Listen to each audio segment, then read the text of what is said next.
Penyebutan Ya'juj dan Ma'juj sebagai tanda besar datangnya hari kiamat telah disebutkan dalam Al-Quran dan hadis-hadis Nabi Muhammad SAW. Dalam Al-Quran dikatakan, Ya'juj dan Ma'juj ini adalah kaum yang suka berbuat kerusakan di muka bumi. Banyak dalil yang dapat dikaji secara literatur ilmiah. Ada salah satu ayat dan hadis dari Al-Imam Ahmad rahimahullah meriwayatkan dari Ibnu Harmalah dan dari bibinya dia berkata, Rasulullah SAW berkhutbah, sedangkan jari tangan beliau dibalut dengan perban karena tersengat kalajengking. Lalu beliau bersabda, sesungguhnya kalian berkata tidak ada musuh, sementara kalian senantiasa memerangi musuh hingga datangnya Ya'juj dan Ma'juj bermuka lebar, bermata sipit, berambut pirang. Mereka datang dari setiap arah. Wajah-wajah mereka seperti tameng yang dilapisi kulit. Hadis riwayat Ahmad. Ya'juj dan Ma'juj merupakan makhluk Allah yang keluar saat akhir zaman, serta muncul setelah turunnya Dajjal dan Nabi Isa alaihi salam. Mereka membunuh semua penghuni bumi, lalu mereka menghujamkan panah ke arah langit untuk membunuh penghuni langit. Mereka merusak apa saja yang ada di sekitar mereka. Jika mereka melewati satu danau, maka air danau itu akan habis karena sifat rakus mereka. Allah Subhanahu wa Ta'ala berfirman, sesungguhnya tidak mungkin atas penduduk suatu negeri yang telah kami binasakan, bahwa mereka tidak akan kembali kepada kami, hingga apabila dibukakan tembok Ya'juj Ma'juj, dan mereka turun dengan cepat dari seluruh tempat yang tinggi. Dan telah dekatlah kedatangan janji yang benar, hari berbangkit. Maka tiba-tiba terbelalaklah mata orang-orang yang kafir. Mereka berkata, celakalah kami, sesungguhnya kami adalah dalam kelalaian tentang ini. Bahkan kami adalah orang-orang yang zalim. Quran Surah Al-Anbiya ayat 95-96.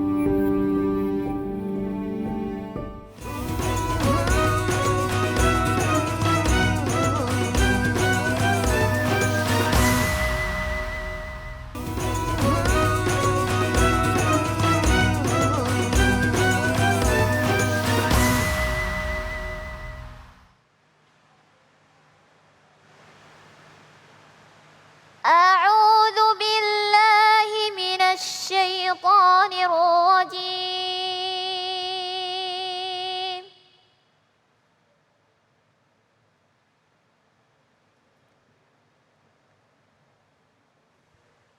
بسم الله الرحمن الرحيم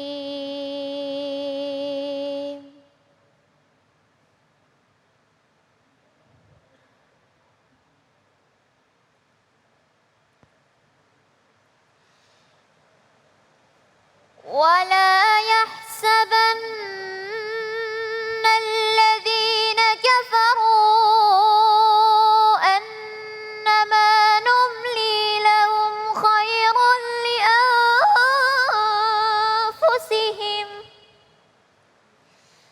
إنما نملي لهم ليزدادوا إثما ولهم عذاب مهين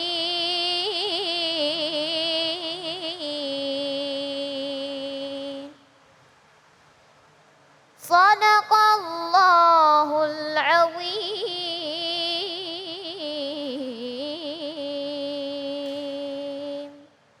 Maha benar Allah dengan segala firman-Nya, Kaila. Masya Allah. Assalamualaikum Kaila.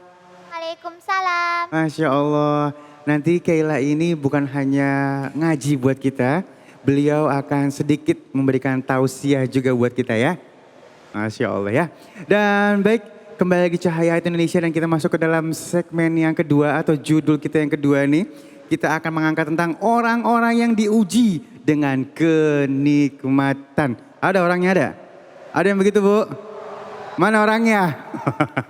Langsung aja kita akan bertemu dengan guru kita yang Allah Subhanahu wa Ta'ala, Al-Ustaz Abi Ghifran. Allahumma salli ala Sayyidina Muhammad.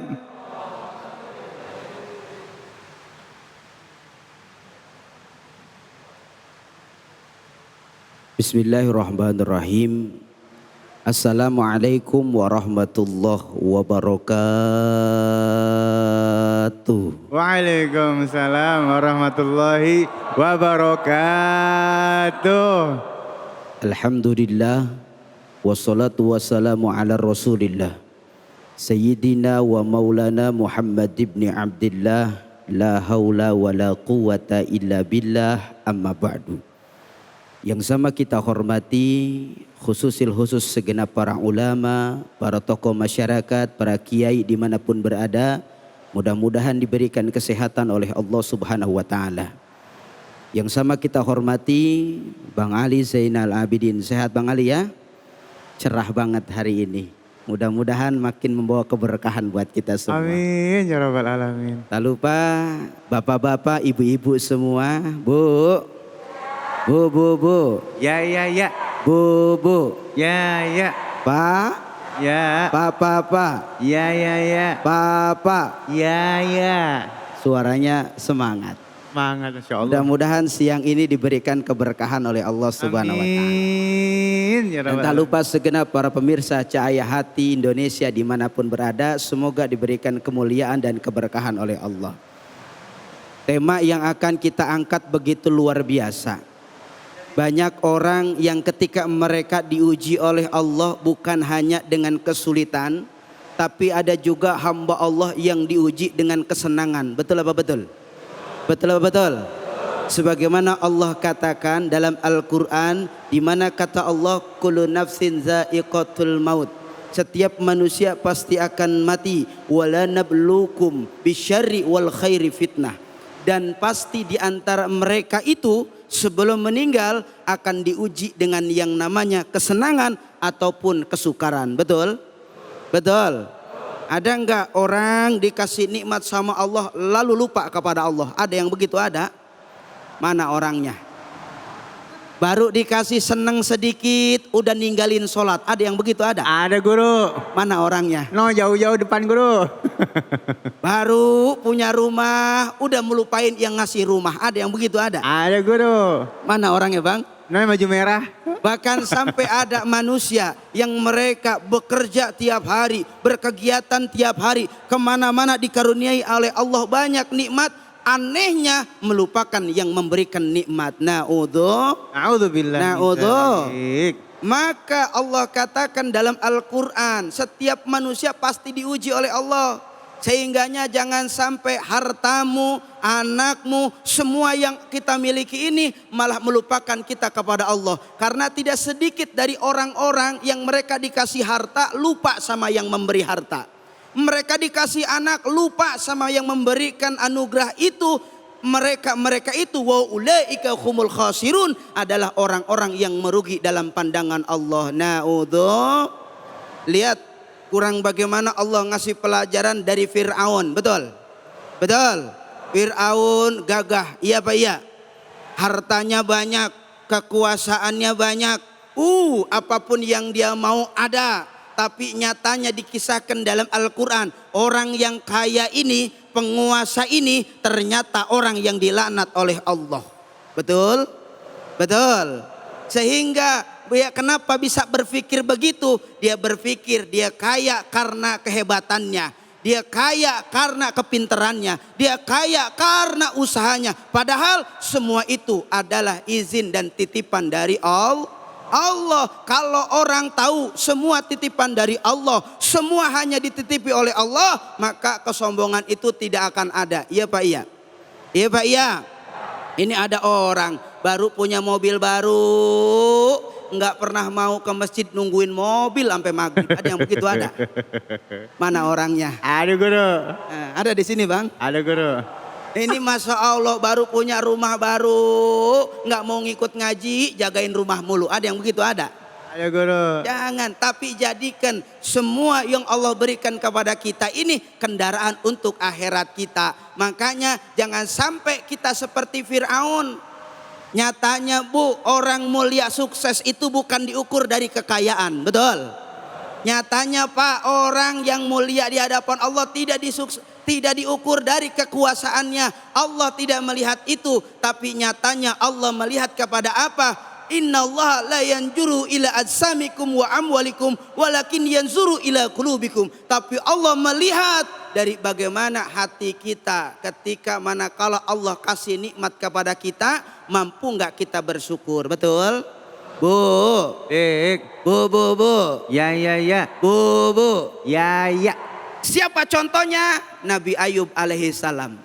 Lihat Nabi Ayub, Nabi yang begitu luar biasa, terkenal dengan kekayaannya, terkenal dengan luas lahannya, terkenal dengan macam-macam berlimpah anugerah yang Allah berikan kepadanya. Tapi saat diuji, apa Nabi Ayub lupa sama Allah? Enggak. Betul. Kata iblis, ya Rob, aku akan uji hambamu yang bernama Ayub. Aku akan hilangkan semua hartanya. Aku mohon kepadamu, kalau dia masih beriman, berarti dia orang yang soleh. Ternyata dihilangkan semua hartanya Nabi Ayub. Nabi Ayub tetap sabar, Nabi Ayub tetap syukur, Nabi Ayub tetap mendekatkan diri kepada Allah. Alhamdulillah. Ini contoh buat kita, orang yang selamat. Maka jangan sampai kita baru saja dikasih nikmat, udah lupa sama emak. Ada yang begitu, ada. Belum nikah bang, baik banget sama orang tua. Udah nikah pelit banget. Ada yang begitu, ada. Ada guru. Mana orangnya? No. Sama orang tua, aduh pelit. Aduh, jangan ya bu ya, jangan ya bu ya. Iya. Belum punya aja ngomongnya begini. Ntar kalau gue udah kaya, gue mau sodakoh. Ada yang begitu. Udah kaya enggak sodakoh. Ada yang begitu, ada. Banyak guru. Mana orangnya? No. Cerita dia mari ngopi sama temennya. Doain gua. Ntar kalau gua meleduk, apa yang meleduk? Ntar kalau sukses, gua berangkatin umroh semuanya. Udah sukses, enggak berangkat. Betul apa betul? Betul. Ini kadang kita punya harapan banyak. Kita pengen ngasih kebaikan banyak. Tapi cenderung kadang banyak orang ketika dia sudah dikasih nikmat oleh Allah, malah melupakan Allah. Sebagaimana kata Allah dalam Al-Quran, wa idza an'ama 'alal insan. Apabila seseorang itu sudah diberikan nikmat oleh Allah, nih dia kadang-kadang kalau diberikan nikmat itu susah, sombong, angkuh. Ada yang begitu, ada? Ada yang begitu, ada? Ada. Mana orangnya? No. Udah dikasih nikmat, angkuh. Kalau dia dalam penderitaan ngedoa mulu. Ada nggak yang begitu? Ada guru. Lagi susah aja ibadah. Ada orangnya, ada? Ada. Mana orangnya? No. Duit kagak punya. Kerjaan nggak ada. Iya pak, iya. Sama bini berantem mulu. Ada yang begitu? Mana orangnya? Nih.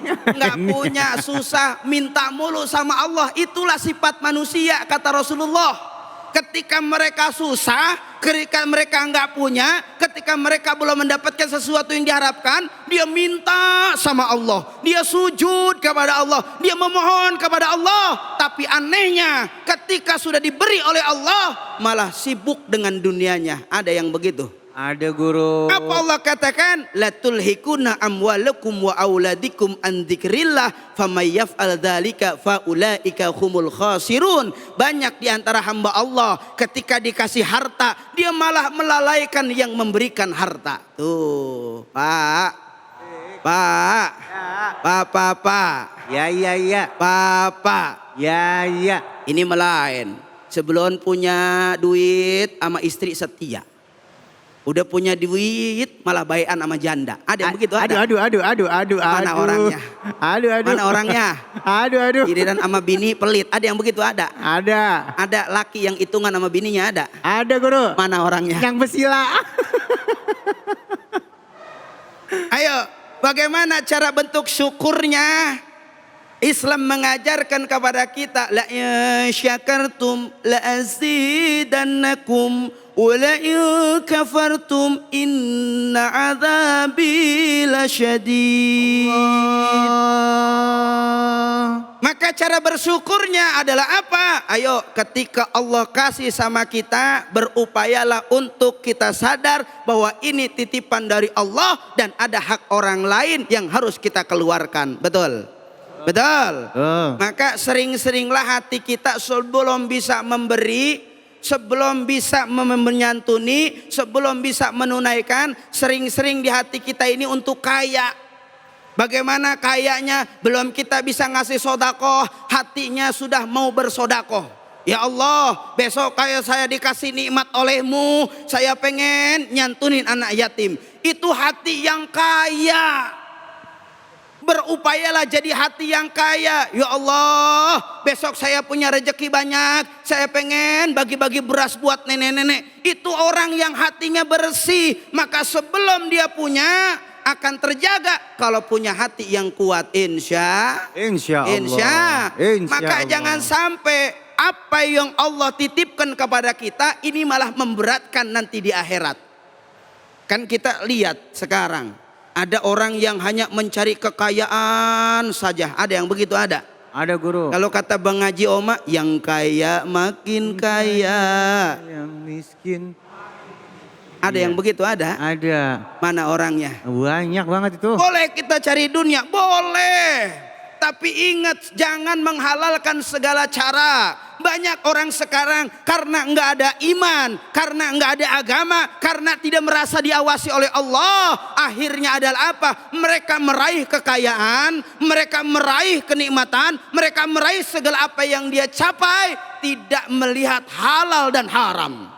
Ada yang begitu ada? Ada guru. Terserah kata dia, mau gua zolimin orang, yang penting gua kaya. Hati-hati. Dengan banyak orang yang kadang ngambil hak orang dia kaya, menzolimi orang dia kaya, merusak orang dia kaya. Hati-hati bahwa dunia ini cuma tempat kita berbuat, tempat kita menanam, tempat kita beramal. Kalau pengen akhirat kita selamat, tergantung dari bagaimana kita mencari dunia ini. Sehingganya kalau masalah harta Allah tanya dua. Pak, Pak. Ya. Bu. Ya. Bu. Ya. Bu. Ya. Kalau masalah harta Allah tanya dua. Apa yang akan ditanya nanti oleh Allah? Kata Allah, masalah harta dari mana dan dikemanakan harta kita. Waduh. Dari mana datangnya dan dikemanakan harta kita. Jangan sampai kenikmatan yang Allah kasih sama kita dapatnya salah. Iya Pak, iya. Iya Pak, iya. Ya. Dapatnya salah, makanya udah pasti salah. Dan jangan sampai dapatnya benar, makanya salah. Banyak orang yang sekarang bang ngehalalin dengan pikiran dia. Gua ngambil duit korupsi, biar selamat tuh duit korupsi, gua kasih santunan orang. Ada yang begitu ada? Ada guru. Mana orangnya? Mudah-mudahan kagak di sini dah. Waduh. Iya. Dia numpuk-numpuk harta orang, dia ngegade segalanya, dia nyari kebaikan, dia umrohin banyak orang dengan harta yang korupsi. Dengan dia sodakoh ke anak yatim dari harta yang korupsi, dari harta yang batil, dari harta yang jalannya salah. Dia seolah-olah berbuat baik. Mohon maaf, kebaikan itu tidak diterima oleh Allah. Sebab kenapa? Al-haramul batil wal halalul batil. Haram itu sudah jelas, halal itu sudah jelas. Tidak ada sesuatu yang dari yang haram ini bisa menjadi halal. Karena apa? Harta sumbernya dulu harus halal. Hati-hati. Makanya banyak orang seolah-olah ingin menerai rahmat Allah dengan cara yang baik, padahal jelas-jelas sumbernya salah. Nggak bisa begitu. Sehingganya adalah apa? Ayo kita bersihkan dari kita dapat, dan ketika pun kita punya, kita keluarkan untuk tujuan adalah apa? Berharap harta yang Allah kasih sama kita, yang Allah titipkan kepada kita, ini tidak menjadikan datangnya laknat Allah, tapi menjadikan datangnya rahmat Allah buat kita semua. Amin. Amin ya rabbal Alamin. Semoga kita menjadi hamba Allah yang bersyukur ketika dititipin apapun yang Allah anugerahkan buat kita. Mudah-mudahan apa yang saya sampaikan ada manfaat buat kita semua. Hadanallah iyyakum ajmain. Assalamualaikum warahmatullahi wabarakatuh. Waalaikumsalam warahmatullahi wabarakatuh. Masya Allah, terima kasih guruku Ustaz Abi Ghifran. Masya Allah ilmunya ya. Dan sesaat lagi kita akan membahas tentang nih ya, Allah tidak akan menguji hambanya melebihi kemampuannya bersama Kayla nanti ya. Jangan kemana-mana, tetap bersama kami di Cahaya Hati Indonesia.